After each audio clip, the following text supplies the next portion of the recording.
You're listening to Convenience Matters, brought to you by NAX. Whether it's for food, fuel, drinks, or snacks, about half the U.S. population shops at a convenience store every day. We'll talk about what we see at stores and what the future may hold for our industry. And now your host, Jeff Lenard. Aloha, I'm Jeff. And I'm Carolyn with NAX. And today we're going to talk about Hawaii. Not only is it a beautiful place to go visit, but it's a fantastic place to live and work. And we're going to talk to Richard Perry, the president and CEO of Aloha Petroleum. Welcome, Richard. Pleasure to be here. Welcome, Richard. And we'd like to talk to you a little bit about Hawaii and how it's a unique environment where it's basically the confluence of the U.S. and Asia in terms of population and also in terms of how stores look. Can you talk a little bit about what the Hawaiian market is like?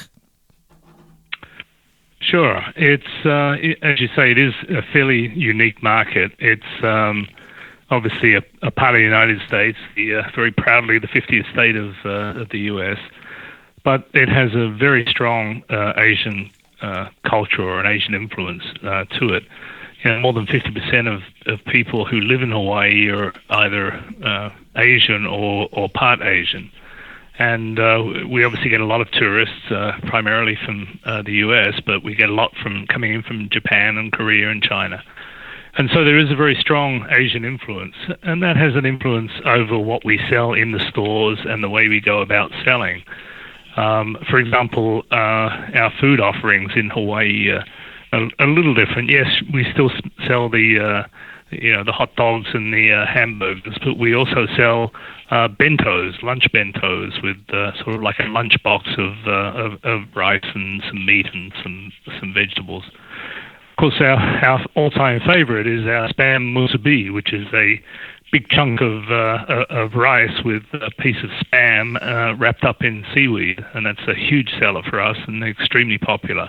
So those are the sort of things that we sell that are fairly unique in the Hawaii market just because of the Asian influence. It's interesting down in Waikiki, where there's obviously a lot more tourists. We see the convenience stores down there are really focused more on offering some of the Japanese and Asian type food offerings. For example, they have boiled eggs, hard-boiled eggs boiled in tea, for example, is something that's pretty unique, I think. So there's some products down there that are being sold that we don't generally sell those in our convenience stores throughout the islands, but there's some even more unique ones down in Waikiki. And also, a couple of years ago, there was a fair amount of new entrants to the Japanese market. And I know to the Hawaiian market. I know that Hawaii has a store per every about 3,000 people. The U.S. average is about one per every 2,100 people. But you had some new entrants coming in from Asia in looking at maybe Hawaii was a start point to maybe jump into the mainland U.S. Can you talk about why the competition was looking at Hawaii and entering the market beyond its underserved in terms of number of stores? I think the reasons were primarily that a couple of the big Japanese convenience store companies like Lawson Station and I've forgotten the other name. Family Mart? They're a Family Mart, that's the one I'm thinking of. They've looked at the Hawaii market, or they've looked at generally at the U.S. market and seen that it's a market that they really would like to be in. They obviously look at what 7-Eleven, another Japanese company, of course, they look at what 7-Eleven has done in the U.S., and they're very keen to get their foot in the door. And I think they saw Hawaii as a great place to start. As you said, it's that sort of meld of Asian and U.S., and I think they saw that Hawaii was a great place to come in and sort of put their toe in the water and try it out. It hasn't really worked out all that much for them by the looks of things, and I'm only just going, sort of observing this from the outside, but they haven't expanded the way they had expected to, and now whether that's a permanent situation or whether they're just sort of redetermining what their offering is going to be, I don't know. but they haven't actually expanded. I know, for example, Lawson Station came into Hawaii about 5 years ago and said they were going to build like 50 stations and 50 stores. I'm sorry, and they only went up to about 4, and now they're back to 3. So I don't know what their plans are, but they certainly saw Hawaii as a great opportunity to try out the U.S. market and try some of their programs. And right now, it looks as though they're having a pause. Now, whether they'll be back or not, who knows? But 7-Eleven is of course, in Hawaii, and they're doing very well in Hawaii, and have expanded their store numbers in Hawaii from what they had before. They were focused really around fuel. Now they're doing quite a lot of standalone convenience stores. So they're continuing to grow and to do very well in the Hawaii market. So I think one of the things that we always hear is that you really need to get to know your community, those people who you work with and where you work for, and those you're serving every day as they come in and out of your stores. And perhaps, like you mentioned, that could be one of the reasons they're not getting the foothold. People just don't know them yet. It's new. It's a little scary. But speaking of people, I understand that Hawaii has an incredibly low unemployment rate. And I think it's at its actual lowest point, I think I read recently. So you must have an interesting approach to getting people to work in your stores, getting them to stay in your jobs, or maybe you don't. How do you attract fantastic employees and then keep them given these record lows? Yeah, it is really an interesting challenge for us. As you say, we just have been reported as having, I think it's 2% unemployment rate in November of 2017, which is incredibly low. Obviously, that's pretty much full employment in terms of the economics. So it is a challenge to continue to recruit good people and to keep the people you have. There's a lot of reasons why unemployment's low in Hawaii. To do with the fact there's a lot of retirees. There are actually people leaving the state because of the high cost of living. So it's a challenge. We're competing out there with all the other people who are in the convenience store space and the QSR space, but we're also competing with the big hotel chains for employees. So we do have to be creative, and we do have to offer our employees good conditions and good terms. So we actually try to have a competitive wage. The minimum wage in Hawaii is $10.10, and we start people at a minimum of $11, and a lot of people start at $12. Plus, we offer them bonuses, and we offer pretty good benefits as well. So we try and be competitive in terms of wages and benefits. But to me, it's also about the sort of work environment. I think people leave their jobs because they don't know what their job's supposed to be, or they don't like the people they work with, in particular their boss. So we try to put a lot of emphasis on trying to make sure that our employees are a good fit. So we don't necessarily just hire the warm body. We try and find somebody who understands what the job is and is willing to do the job, and they're willing to learn. We try to train them up and give them both classroom training and on-the-job training. And then we try and make sure that our store managers, who are the critical people there, make sure that they understand how to manage people, which is obviously a challenge. We have over 50 convenience stores. So you have 50 people that we have to train up and make sure that they understand how to manage people properly. So we put a lot of emphasis on that. But the other issue, as far as I'm concerned, is the sort of corporate culture. We try very hard to have the right culture within the whole organization, not just in our convenience stores. And that means, we try to have values that everyone knows and everyone relates to, and we talk about those values and that culture, because I think if people talk about it, then they're much more likely to live it. And we've got to try and live those values. Our values are things like integrity and excellence and innovation. And we have a value which we call the Aloha spirit, which means, the Aloha is hello and it's goodbye, but it's also Aloha means more than that. It means sort of, doing the right thing. It means sort of loving each other, if you like to put it that way. And we really believe that having that Aloha spirit is part of the culture of the organization that we want to try and encourage and develop, so that people like the people they're working with, they respect the people they're working with, they look out for them in terms of safety or in terms of trying to do the right thing within the stores. So that corporate culture, I think, is a very important part of making sure that people are happy in their jobs and that they're going to stay. As a result, our turnover is pretty low by industry standards. Our turnover, even in a 2% unemployment market, is around 35%, which is a little higher than I'd prefer it to be, but it's still pretty good by our industry standards. So we really do try and focus on keeping the people we have, making sure they're right fits.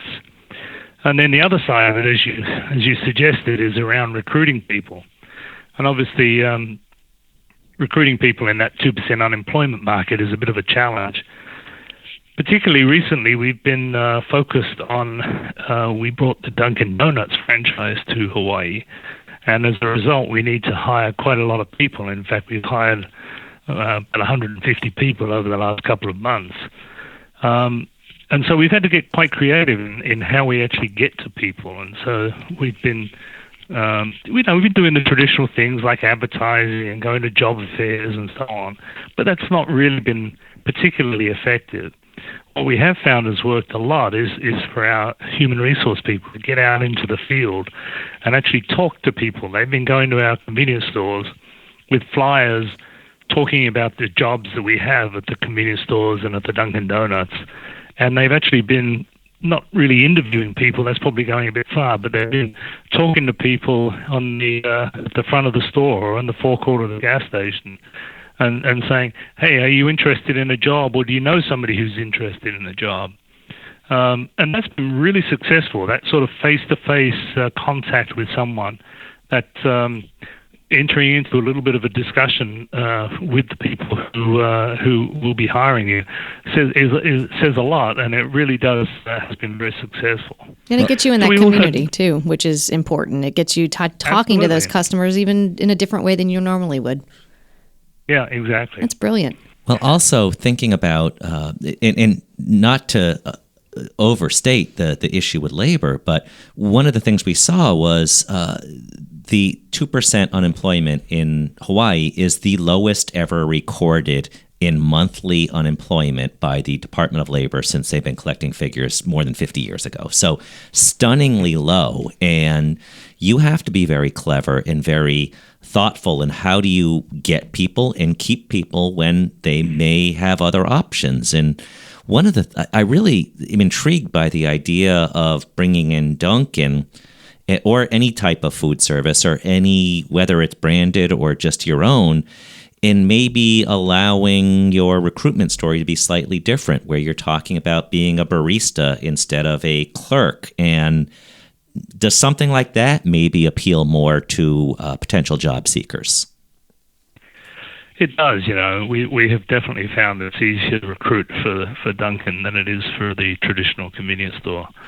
Not quite sure why that is. I guess it's sort of a little bit more appealing, and it's something that people are much more proud to talk about, and maybe it's the whole Starbucks thing that it's sort of like a bit of a rite of passage that if you've worked at a Starbucks, then everyone expects that. The other advantage, of course, is because we're not selling age-restricted product at the Dunkins. We can hire younger people, and that's been an interesting exercise in itself, hiring high school kids and college kids. We've actually gone up to some of the college campuses and have been actively recruiting on campus to try and bring people in. The other thing that's pointed out actually has been the benefit of going with part-timers and people working 4-hour shifts instead of the traditional full-time 8-hour shifts or whatever. And so we, get kids coming out of their class, and then they'll work an evening shift or sometimes a morning shift before class starts. And that's been quite a successful way to recruit people and allow us to bring in more part-timers, which gives us a lot more flexibility around the store operations as well. So you hear that? Actually learned some of those.